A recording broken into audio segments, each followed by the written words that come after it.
The identities of more than 170 high-profile politicians and celebrities have been revealed in unsealed court documents as alleged associates of the billionaire paedophile Jeffrey Epstein.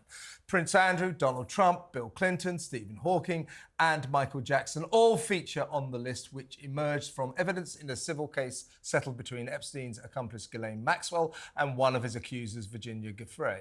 The individuals named in the documents are not necessarily accused of wrongdoing, but relates to people who worked for Epstein, flew on his planes or visited his homes, as well as the alleged victims and witnesses. The Duke of York was named at least 67 times in the files, but denies all allegations of wrongdoing, as does Bill Clinton, who is mentioned in an under-oath interview with another alleged victim. We're joined now by former royal correspondent of the BBC, Michael Cole. Thank you for joining us, as always, Michael. Always a pleasure. Now, we were told, it's no big surprise that Andrew's on this list of shame quite a few times. We were told that it wouldn't take the story on in any way in particular. But it does. It does, because it says in these documents, 950 pages, four square, he is accused by someone called Jane Doe 3, of, she says that she was made to have sex with the Duke in 3 different locations around the world when she was underage. So we now have a definitive accusation of Prince Andrew having sex with an underage girl around the world.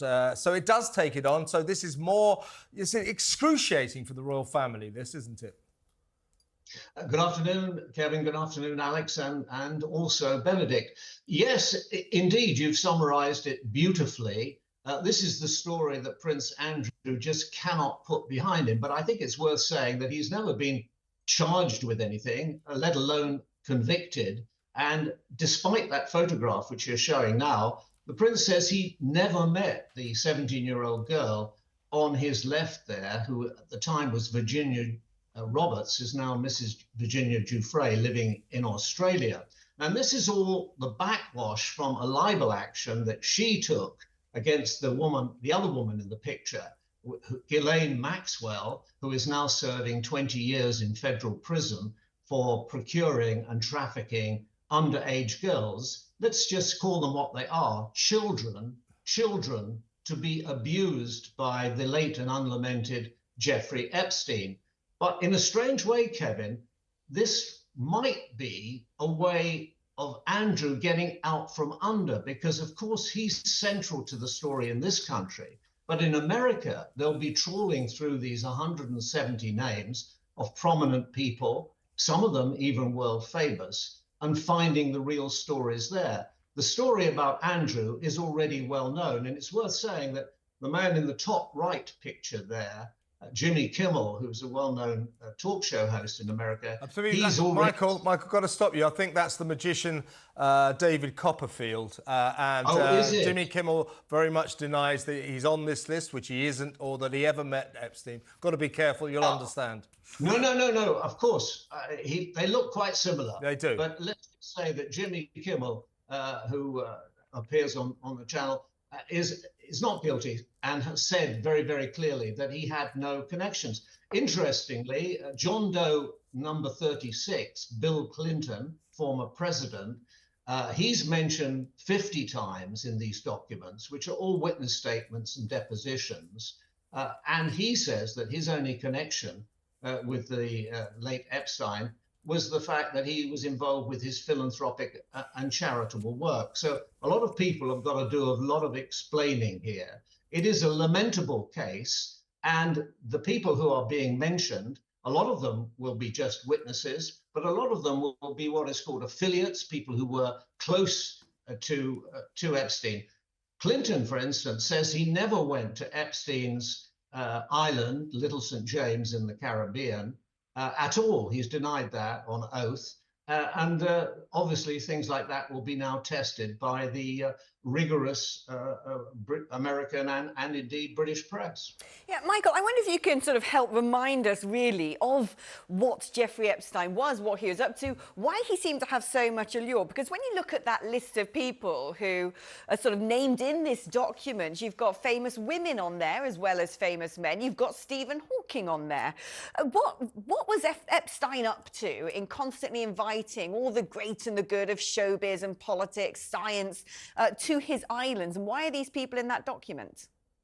And why on earth would they have gone there? Right. He was a very successful financial advisor. He was saying to people like you, Alex, now you've got a ton of money, let me invest it for you. And all of these people were going to him and having their money invested. And he had connections to Goldman Sachs, one of the biggest banks in the world, a successful merchant bank. And that's how he got into it. And then he networked very cleverly. He owned the biggest individually owned townhouse in New York. He entertained royally there. He flew people around on his private jet. And Bill Clinton, it's no secret, went several times or many times on his private jet, as did Prince Andrew. Prince Andrew said he never went to his estate, but he certainly went to the island. So what were these people doing? Were they fascinated by his magical personality? Was it the Caribbean sunshine they were after? Why was it financial advice? Why were they going there? And what was the attraction? Yeah. It smells very bad. It really does. And let me go back to Prince Andrew. Here's his particular problem. These documents, he doesn't come out of the revelations today at all well. He's directly accused of having sex with an underage girl, a woman. And as long as he cannot come up with a decent explanation for why he gave a young woman who he claims never to have met $12 million to stop her going to court. If he can't explain exactly why he did this, no one is ever going to believe him about this, are they?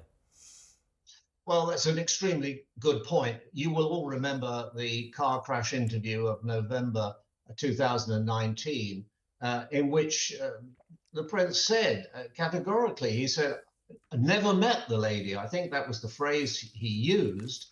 And he denied the claims by Virginia Roberts, and we see her there.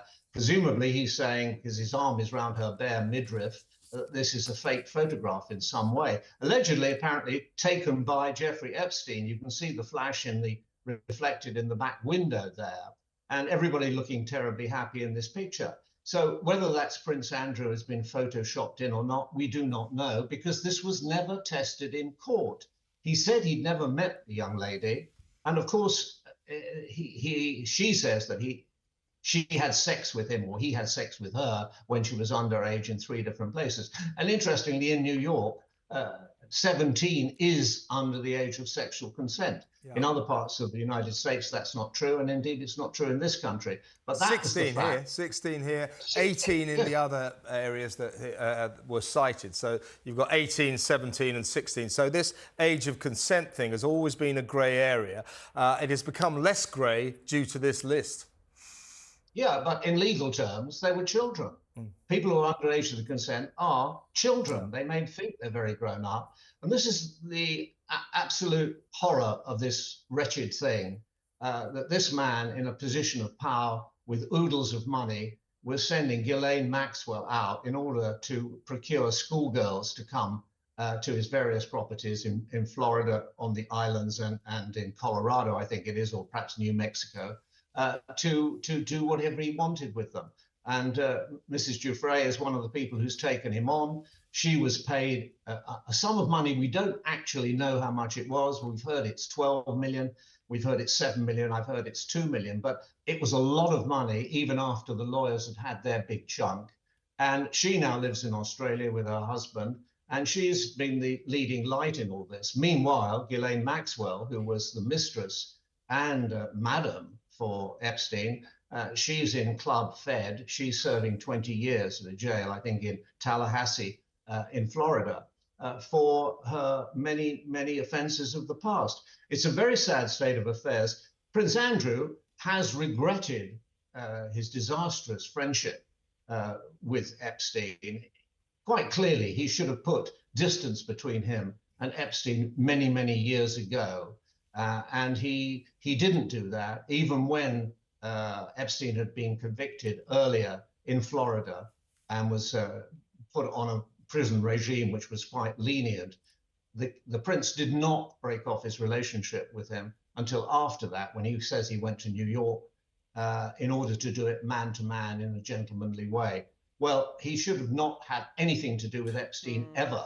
And when he realized what he was up to, he should have made a great deal of distance, put a great deal of distance between him and this person. How can we forget, Michael, his extraordinary, Prince Andrew's extraordinary statement during the Emily Maitlis Newsnight interview?